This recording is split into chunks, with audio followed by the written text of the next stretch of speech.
Hi, I'm Carolyn Astfalk. I'm a wife and mom and author and blogger, and this is my first crack by the light of the Christmas tree at Top 5 Wednesday.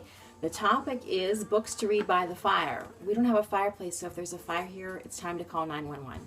Anyway, these are good books to be reading during the holiday season and for winter, and so I picked out 5 of my top 5 romance novellas that feature Christmas time and the holiday season and snow. This also ties into my blog to top 5 faves, so hashtag 5 faves. Let me start with Nicole Deese's A Cliche Christmas. This would make a perfect Hallmark movie so long as they didn't cheese it up. Georgia Cole comes to her hometown and has to work alongside a crush of hers, and although she's big into making wonderful Christmas productions, she's not so much into the Christmas spirit herself, and it's a great, fun story. Second, Leslie Lynch's Christmas Hope. Becca is a pregnant unwed mother who meets up when she's staying at her sister's down in her luck with Sam Bledsoe, who is a vet who's suffering all kinds of scars, physical and PTSD from his time serving our country. Great story there with lots of hope and healing. And we've also got Melissa Tagg's An Enchanted Christmas, a story of an author who meets up with the cover model crush for one of her books at his family farmhouse, only to find he's not there, but his brother is, and his brother, frankly, is a much better catch. There's also Jenny B. Jones's A Sugar Creek Christmas. She has a great sense of humor, and it really shines in this book. We've got a cynical reporter who comes back to her hometown to feature their Christmas goings-on and has to work alongside her former fiancé. And finally, fellow 10-minute novelist Robin Patchen's Faith House, where a woman is restoring her family's home, her connection to her schizophrenic absentee dad, and it comes alongside her a man who's really loved her for quite a long time. So all 5 of these are great Christmas reads to be read around the fire or in the glow of the Christmas tree. Some other short recommendations, 3 great short stories for Christmas. One would be Becky Wade's The Proposal, which features some minor characters from her Porter family series.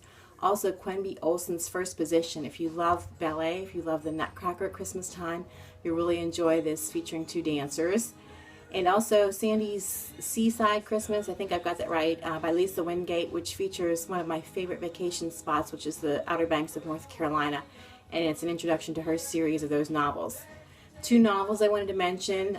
Some of those novellas push close to the novel length, but these are really longer. One is Julie Lessman's A Light in the Window, which features the matriarch and patriarch from her Daughters of Boston and Winds of Change series and how they get together. And Denise Hunter's Falling Like Snowflakes, which is the first in her Summer Harbor series. Another story of a lot of hope and healing. I love the cover of this book with the couple in the car and the snowfall and the red and white. Just a beautiful cover in my opinion. And last, I want to read a little piece, a Christmas snippet from my forthcoming novel, Rightfully Ours. Not a Christmas novel, but this scene is definitely a Christmas scene, and I think In the Light of the Tree it just kind of puts me in the mood for Christmas. So, Rachel licked the candy cane. I can't even read my own writing right. Let's try this again. Rachel lifted the candy cane to her mouth and twirled it between her lips. The cool peppermint lingered in her mouth as she slid the sweet stick over her tongue.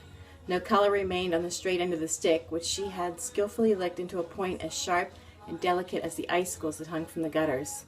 The minty freshness tantalized her nose, but only for a second. The dominant fragrance in the room remained the sweet and savory aroma of the ham Mom had served for Christmas dinner. When the heat kicked on, a gust of fresh pine momentarily wafted beyond the Christmas tree limbs, causing Rachel to inhale deeply and savor its woodsy scent. Paul sat next to her, his hand interlocked with hers, and if he shifted in his seat or leaned in to whisper something to her, his cologne would join the panoply of fragrances that from now on would be uniquely Christmas to her. The many multicolored lights from the Christmas tree cast a soft glow on the otherwise dark room. Here and there a red or yellow bulb lit a hidden alcove in the tree where an ornament hung. An eclectic mishmash of ornaments bedecked the large, fine-needled evergreen Dad and Paul had hand-cut for their celebration. Garish ornaments fashioned by little hands hung next to antique balls, ceramic snowflakes, vacation mementos, and pop culture touchstones. As Paul had joked while he fastened hooks to the ornaments, nothing says let's celebrate the Savior's birth like an eerie talking Death Star. And that's it. You can check out my blog for 5 favorites at carolynastfalk.com. and that's at the Big White Farmhouse. And glad to join you on Top 5 Wednesday. Merry Christmas.